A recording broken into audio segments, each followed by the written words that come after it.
Okay, basi karibu katika hii ngoma kali leo inaitwa Pinocchio. Mimi naitwa Seba Director Fishes D. Usiache ku like, kushare na kusubscribe. Basi hii ngoma ni kali kweli kweli. Kuna hudogo ambaye alikuwa ametoka kwenye gogo la mti, alafu akaja kuwa binadamu. Hapa tunakutana na mzee anaitwa Geppetto. Geppetto bwana alikuwa ni mtu ambaye anaweza sana kufanya carvings na kuchonga chonga. Basi huyo mzee yeye alikuwa ni maarufu sana. Lakini hii story inaanzia katika miji hii ambapo huyu mzee alikuwa mshirikiana na mzee mwingine anaitwa Moreno, wakawa wamealika sana wakawa wamekaribisha wageni hapo nyumbani. Lakini mara baada ya kukaribisha wageni, stori za hapa na pale zikawa zimeendelea.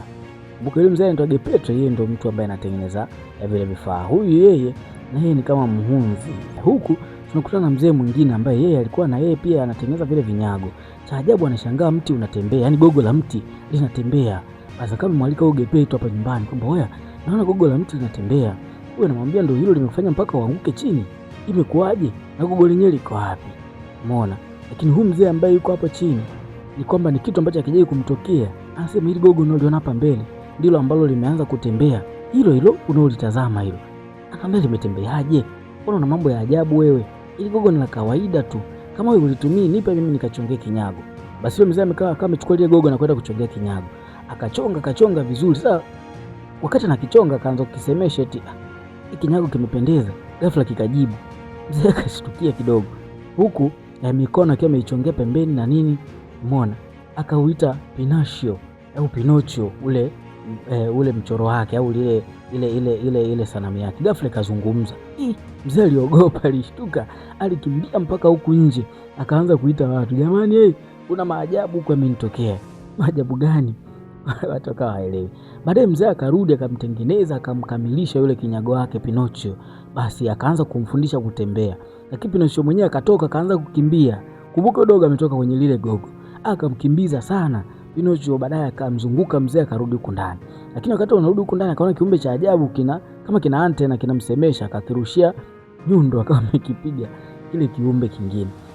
Akaja kuota moto. Sasa kumbuka yeye ana asili ya woods, yani ana asili ya mbao au kuni. Aisee, kwa bahati mbaya miguu yote ilishika moto, ni aliungua vibaya. Mzee huku Geppetto anasema udogo tena ameanza kuleta ujinga. Kwa nini? Yeye sio mwanadamu kamili. Anambia wewe sio mwanadamu kamili. Unaona mpaka miguu imeumia. Umeungua sasa. Samani baba, sikujua. Basi huyo akasema mimi unajua ndio baba yako. Sasa mimi ndio nimekuchonga. Wakaja baadaye wakalala. Wakaanza kupiga stories hapa na pale. Sasa sijui mzee amejiaminije kulala na huyo dogo. Lakini kwa historia mzee hajaipataga mtoto. Kwa ndio maana anamjali sana huyu dogo Pinocchio. Basi kesho yake akaanza kumtembeza kwamba nataka kukupeleka shule ukasome namna ambavyo wenzako wanasoma. Lakini dogo ni na mambo mengi kweli. Akawa amemtoroka mzee, ameenda hadi huku kwenye kuna wasikaji kama wanajeshi wameweka kama kambi hapa, wameweka hema na nini. Ameingia kule anasema mimi nataka kujifunza kusoma. Basi wakampeleka kwenye jumba la maonesho ambako watoto wenzie wapo. Basi wale jamaa wakaanza kuonesha maonesho pale mbele. Kuonesha maonesho mbalimbali. Wanasema sisi ni viumbe vya ajabu na tunatafuta viumbe vya ajabu vinaofanana na sisi. Wakamuita Pinocchio pale mbele. Basi wakaanza kumkumbatia nini. Ghafla kuna mshikaji ndo Mange afuko, wakaanza wakamchukua wakamuiba pale bila watu kujua. Kumbe wakati wanamsemesha hapo ilikuwa ni namna moja ya kumteka. Mzee Geppetto huko yeye anamsubiri mwanae. Mwalimu anamwambia wewe vipi, kwani mwanao bado hajaja? Mbona aliingia hapa ndani na anasemekana ametoka? Mzee Geppetto akaanza kumtafuta mwanae Pinocchio. Wapi yupo? Jamani, namuulizia Pinocchio yuko wapi? Ambia mwangalie huko mbele labda utampata. Huku ndani hayupo kabisa. Mzee aliumia kweli kweli, akaanza kumtafuta. Huyu mzee anaishiji bila mtoto. Umeona? Lakini huku wale jamaa ambao walimteka wakawa wamemleta kwa huyu jamaa. Huyu ndo ukubwa wao. Huyu ndo kubwa la maadui mwenyewe ambaye aliwapa oda ya kumkamata Pinocchio. Anamwambia tumekuleta kwa huyu jamaa na utalipia. Basi jamaa baada ya kumwona udogo akasema mbona udogo ndio mkamata, ni wa kawaida tu, anaonekana mzuri, au sasa nitawapa adhabu, kila mmoja atalipa kulingana na huu ujinga mliofanya. Basi dogo akaanza kuwatetea pale kwamba hapana, sio vizuri kuonesha kwamba kila mtu ahukumiwe. Hapana, si jambo jema. Basi akaanza kumfurahia pale kwa sababu amewatetea na nini. Baadaye yule mzee akawa amempa Vicente, ambia wewe cha kufanya rudi tu nyumbani kwa sababu mimi sina shida na watoto kama wewe. Basi akaanza kuagana na wale washikaji ambao waliwatetea pale, alafu anaondoka zake huyu dogo anaitwa Pinocchio. Lakini kutembea dogo akutana na mshikaji anaitwa Cat na mwingine anaitwa Fox. Yaani mmoja mbwa mwitu, mmoja jitapaka, alikuwa ni wavuvi. Wakamuona yule dogo na dogo anambia nina silver hapa mkononi, nina coin. Una coin hiyo, wakamfuata. Sasa hizo coin nikoje tukupe wazo. Kuna namna ya kuziwekeza zikazaa sana. Wakaanza kumbembeleza pale, kidogo ni ana akili. Basi baadaye akampeleka kwenye misosi na nini, yote ni kutaka kumrubuni kusudi zile coin achukue. Ghafla akaanza kuota ndoto dogo, coin zimezaliwa zimekuwa nyingi kwenye mti. Akashtuka siku hiyo. Anasema kumbe naweza nikazalisha zaidi. Usiku ule ule katoroka kule alikokuwa amelala, ni kwa mzee mmoja tu. Wakati anaondoka kuna kiumbe cha ajabu kikatoka kumsemesha kwamba unahitajika kuwa makini sana, na mzee Gepeto anakutafuta. Amekukubali wewe kuwa mtoto wake. Hakikisha unamheshimu yule mzee. Basi dogo anasema fresh, mimi nitajihakikisha kwamba najilinda na hizi coin nitazitunza mpaka kwa mzee Gepeto zitaweza kufika. Anamwambia poa. Basi kae imeisha hivyo usiku. Dogo sasa msichanganye, unanishauri sana. Wakati anaondoka, Kat na Fox wanaenda kumuinda. Aisee walimfukuza balaa. Basi dogo akawa amekuja hadi mitaa hii. Kuja nakutana na kibinti hapa. Anasema naomba nifungulie nisaidie. Ile binti anasema hapa hakuna mtu. Na hata mimi siwezi kufungulia kwa sababu mimi niisha kufaga. Kumbe dogo anaweza hata kuongea na maiti. Baadaye wakamning'iniza huyu Kat na Fox bwana amejifunika, wakaja wakamshika dogo wakamning'iniza. Dogo akiwa pale anakumbuka namna ambavyo alimkimbia Gepeto. Anawaza bora ningebaki tu kule kwa Gepeto asingenipata haya. Bahati nzuri kuna huyu bibi anaitwa Medoro. Kuna huyu jamaa anaitwa Medoro akajitahidi akawa amemsaidia huyu dogo hapa. Akamleta hadi mitaa hii huku. Lakini mara baada ya kumleta huku anashangaa kuna watu ambao vinyago vya viumbe vya ajabu kweli kweli. Mpaka dogo akawa anaogopa. Lakini baada ya kushtuka akaanza kupiga story na huyu bibi hapa. Bibi anamwambia kunywa hii dawa itakusaidia kwa sababu wewe hauko sawa. Anamwambia siwezi kunywa dawa yoyote hapa nilipo na huwa sipendelei sana kunywa dawa. Okay. Basi wakaendelea kupiga naye story. Baambia kuna watu nahisi wanaweza kaja kunitafuta. Kuna washikaji kama 4 waliingia na jeneza. Sasa tunakatafuta katoto huenda kamekufa huko ndani. Lakini walijitahidi wakakalinda.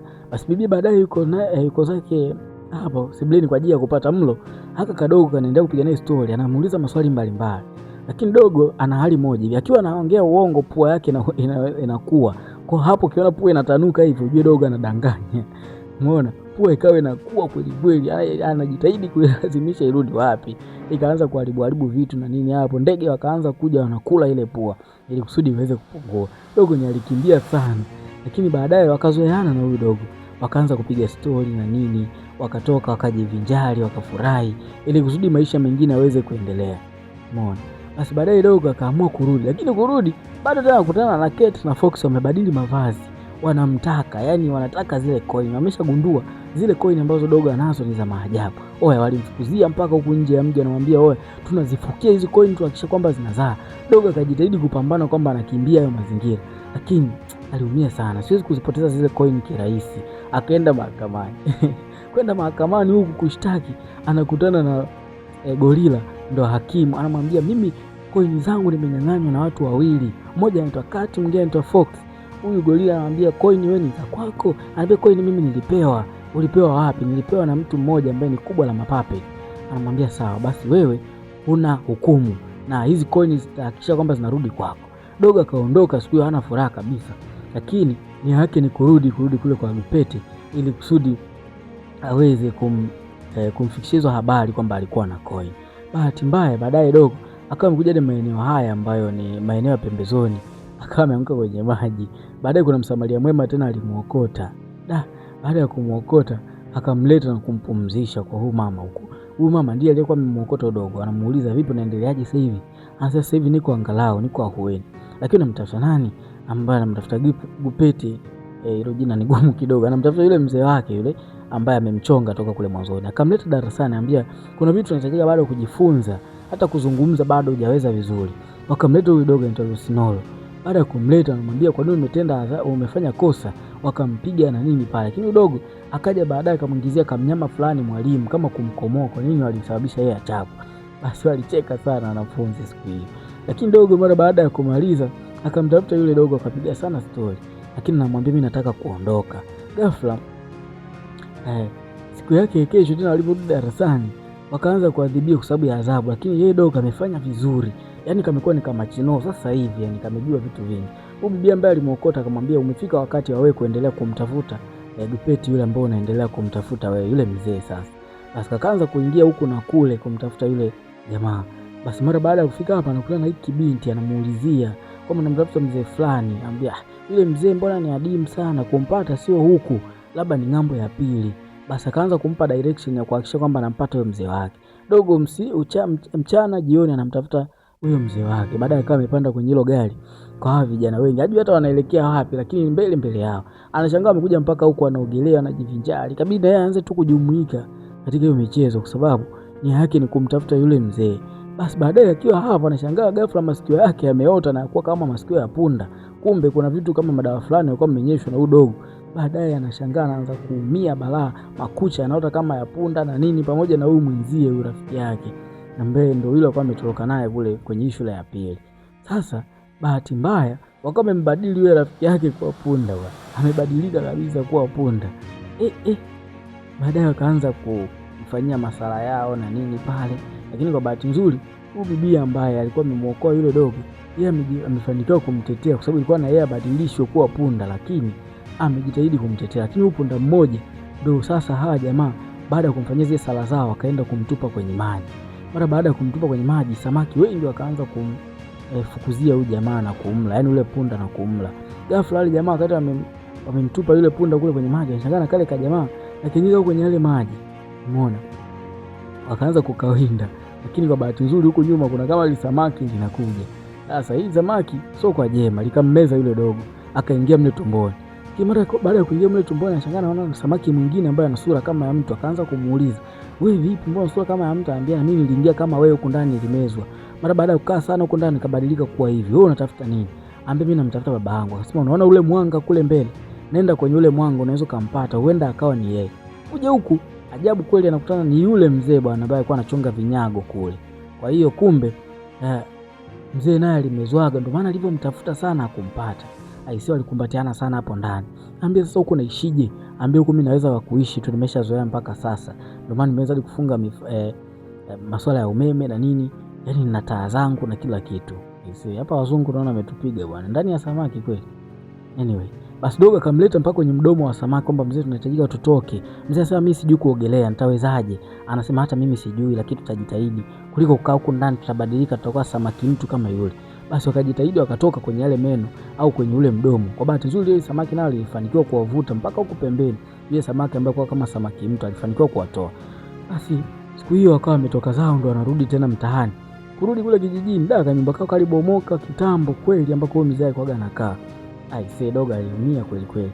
Akaona ni ngoja nikamtafutie maji, walau mzee apate maji ya kunywa. Akaja kwa huyu jamaa akamuomba, naomba maji. Akaja akamletea mzee, mzee akanywa. Kesho na kishukuru dogo akaendelea kufanya kazi kwa huyu jamaa. Basi jamaa akawa anampa ujira mdogo mdogo, na dogo akaanza kujisomesha pale, na mzee maisha walau akaanza kuimarika. Basi bwana, maisha ya dogo akawa yameendelea. Stori za hapa na pale, watu wanamfurahia, wanampenda na nini, lakini dogo anasema huenda kukaa kuna maisha zaidi ya haya.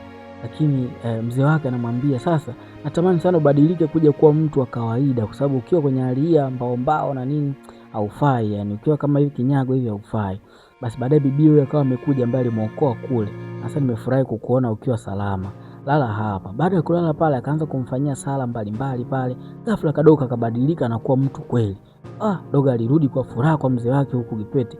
Anamwambia, baba, nimebadilika, nimekuwa mwanadamu kweli kweli, ndoto yako imetimia. Mzee alifurahi sana sana sana, na alifanikiwa kumchukua na kuishi naye yule kijana. Aisi, huu ndo mwisho wa hii ngoma kali. Mimi naitwa Seba Director Fish SD. Usiache kucomment, kulike, kushare na kusubscribe. Ciao.